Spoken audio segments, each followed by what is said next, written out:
रिश्तेदारों को मारा, खाना को पैरों से रौंद दिया। जब खाना को रौंद दिया गया, लोग रोते चिल्लाते अपने घर भागे। ये 3 अप्रैल 1936 को टाइम्स ऑफ इंडिया के अंग्रेजी पेपर में छपा। ये कहानी एक घड़ी घटना है। तो जब छपा तो डॉक्टर अम्बेडकर ने पढ़ा, तो डॉक्टर अम्बेडकर ने पढ़ा कि वो भैंस हमारी, रोटी हमारी, दाल हमारी, हम इसलिए नहीं खा सकते कि हम शूद्र हैं, हम चमार कोरी पासी हैं, इसलिए नहीं खा सकते। डॉक्टर अम्बेडकर ने दौड़ा किया उस गांव का। जब वो 4 अप्रैल को वहां पहुंचे तो लोगों को बुलाया और पूछा कि भाइयों क्या गलती थी तुम्हारी। तो इन लोगों ने बताया कि बाबा साहब हमारी कोई गलती नहीं थी, गलती इतनी थी घी डाल दिया। तब डॉक्टर अम्बेडकर ने क्या कहा, आज तुम फिर से खाना बनाओ, पूरे रिश्तेदारों को बुलाओ और वो खाना तुम फिर से खाओ।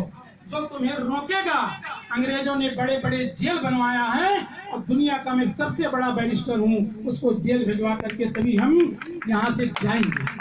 तो हमारे समाज के लोगों को उस दिन 4 अप्रैल 1936 को जयपुर के चकरावा गांव के लोगों को घी खाने का मौका मिला।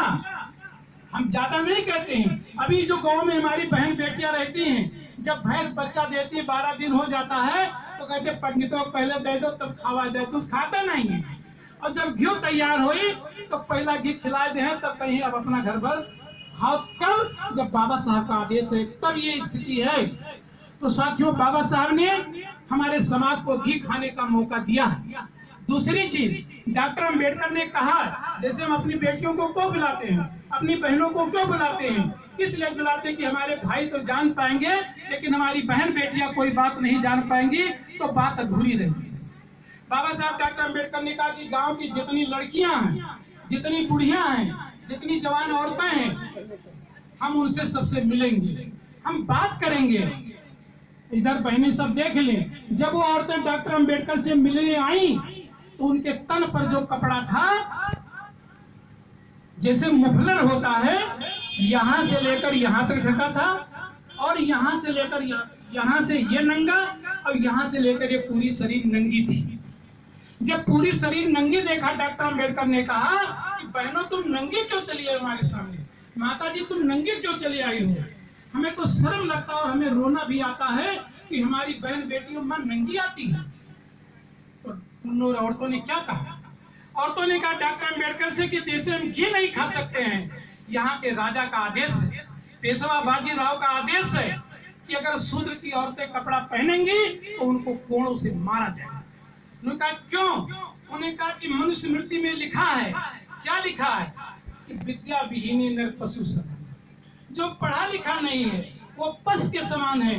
जैसे गाय बकरी भैंस बेशरम होती कपड़ा नहीं पहनती हैं, ऐसे शूद्र की औरतों को कपड़ा नहीं पहनना चाहिए।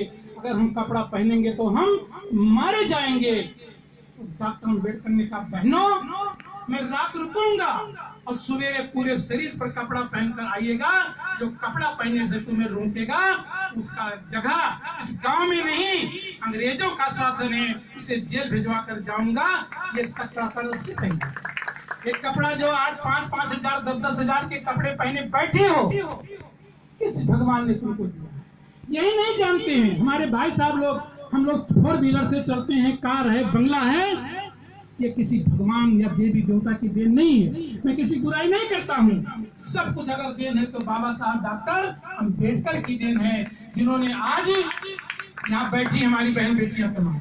किसी किसी के घर में 30-30 साड़ियां हैं, 50-50 साड़ियां हमारे लड़कियों के पास। हम लोग तो छोटे थे तो नेकर नहीं हटता था, लेकिन हम बेटी बेटों के सामने वो गिनते नहीं गिन पाते कि कितने कपड़े हैं। और तमाम बहनों के बक्से में तो इतनी साड़ी है कि महीने में नंबर नहीं लगता है कि आज कौन सी साड़ी हमें पहनना है। ये सब किसने तुमको दिया है? ये बाबा साहब डॉक्टर अम्बेडकर ने, किस भगवान ने दिया है? एक बात का उदाहरण देकर मैं समझाऊंगा कि भागवत सुनते हैं, अब तो बच्चे हमारे नहीं सुनते हैं, लेकिन बुजुर्ग लोग भागवत सुनते हैं। कृष्ण भगवान, जिसको हम भगवान कहते हैं, जब अनुरागी जी ने गीत गाया है कि द्रुपद सुता के चीर बढ़ाए, मैंने अपने बहन के लिए तो साड़ी ब्लाउज बढ़ावे लगे। और जब हमारी बहनें गाती हैं कि गंगा जमुना बहा करें, तो गंगा वो जमुना जी में सब गोपिकाएं नहाने जाती हैं औरतें। जब जमुना जी में औरतें नहाने जाती हैं तो भगवान क्या करता है? चला जाता है, सबकी साड़ी ब्लाउज उठा लाता है। साड़ी और पेटीकोट, जो भी, मैं उस समय पेटीकोट तो नहीं रहा होगा, वो कपड़ा पेड़ पर चढ़ जाता है। जब औरतें नहा चुकी होती तो कहती है हमारा साड़ी कहाँ है? तब भगवान क्या कहते हैं, हम पेड़ पर लेकर चढ़ जाए हैं। तो कहते हैं कि दे दो भैया, पहन ले साड़ी ब्लाउज। तो क्या कहता वो भगवान, कहता अगर साड़ी लेना हो तो नंगे चली आओ।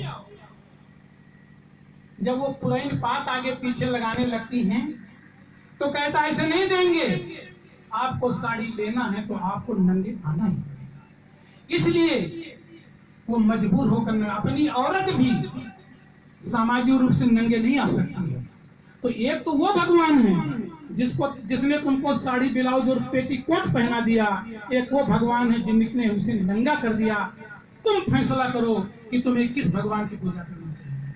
इसलिए आज के मौके पर हमने तमाम बातों को छोड़ दिया है, क्योंकि काफी देर हो गया है।